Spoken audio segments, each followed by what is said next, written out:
Hi guys, it's a rainy Monday morning on the first day of 2024. Happy New Year, 新年快乐, Selamat Tahun Baru, Sawadee Pimai. Now on Christmas Day last year, just a week ago, a Facebook post sparked some controversy.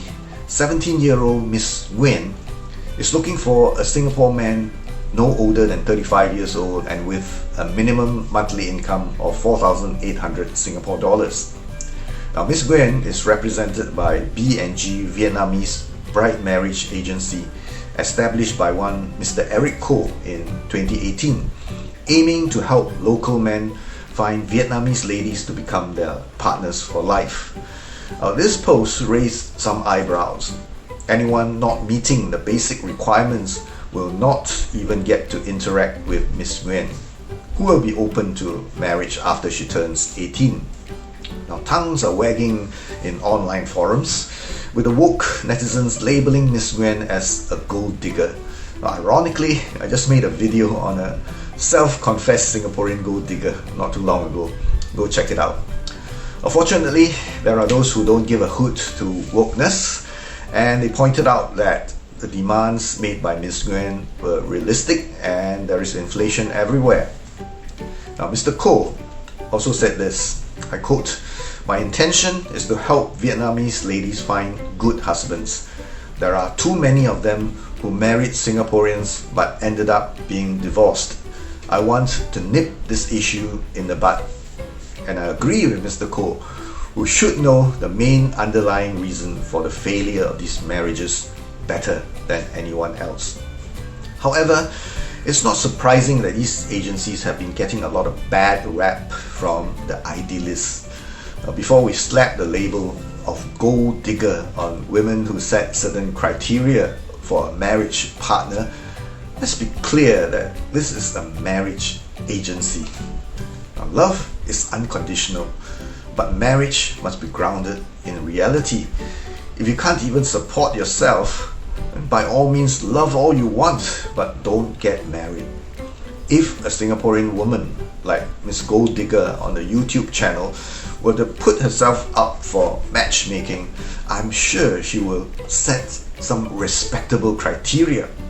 Maybe automatically reject those below a certain height, automatically reject those below a certain educational level, and automatically reject those below a certain income. Maybe even automatically reject those above a certain weight. Now, what's wrong with that? You have no time to hunt for a needle at the bottom of an ocean. By the way, that's not a mixed metaphor, that's Heidi Laujen. You are paying for a service that helps you narrow your choices. Would you call these women gold diggers? Why is it that only local women can set the criteria while foreign women can't? Because those who cannot make it can't catch up? Well, ideally, everyone wants to meet the man or woman of his or her dreams by chance on a sunny day at the beach, park, or library, just like in the movies. Few people in this busy new age can be as lucky as Chong Yao's characters.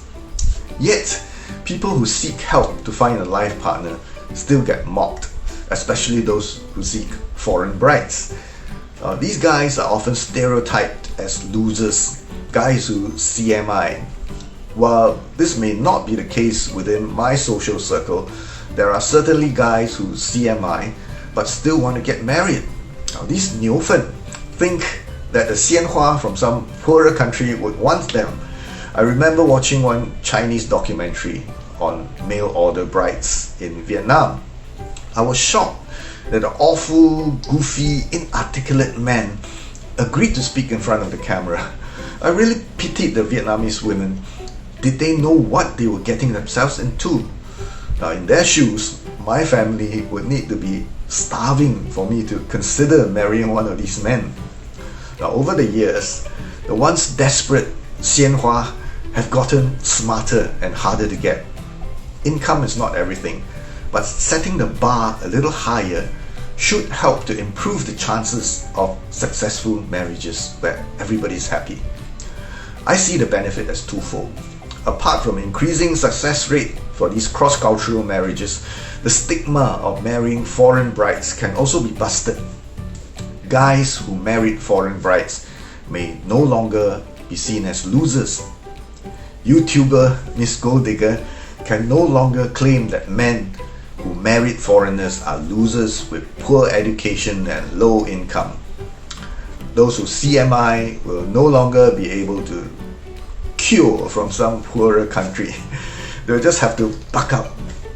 Then there is this view that importing foreign brides is like importing more foreigners. Now we've got to distinguish between foreigners who are genuinely settling down and becoming part of a Singaporean family with those who are coming as a foreign family because they have been offered a job. Now I welcome the former because even if we can't integrate these women, we can certainly integrate their children. Many of our Chinese-looking, Singlish-speaking school children and army boys have Vietnamese mothers. It's also a myth that they don't contribute to our economy. My neighbor is a very nice but aesthetically challenged guy with a fairly attractive wife from China. I can often hear her singing and playing the guzheng next door. They have one boy and one girl. The boy is still in school, the girl is already working. Now upstairs there's a taxi driver who married a Vietnamese woman. They also have a son and a daughter, both studying in our top schools. Upstairs there's a guy who married a Thai woman. They have two daughters. One of them works in a bank and she has already started her own family. Personally, I have two sons of mixed Chinese and Thai descent. And that's not considering the many more Malaysian women who married Singaporean men. I'm thinking, if not for us, Singapore's fertility rate would have been disastrously dismal. The thing is, times have changed. Standards are different now. Like it or not, this modern twist to traditional matchmaking will get more and more exclusive as foreign women are empowered to set their own criteria. A bit tough for the guys who are left behind, but you just can't buck the trend. Anyway, it has been proven that scientifically matchmade couples have a significantly higher success rate than those who randomly fell in love following Chung Yao's narrative. That's all the time I have for now. Stay cool, seize the day.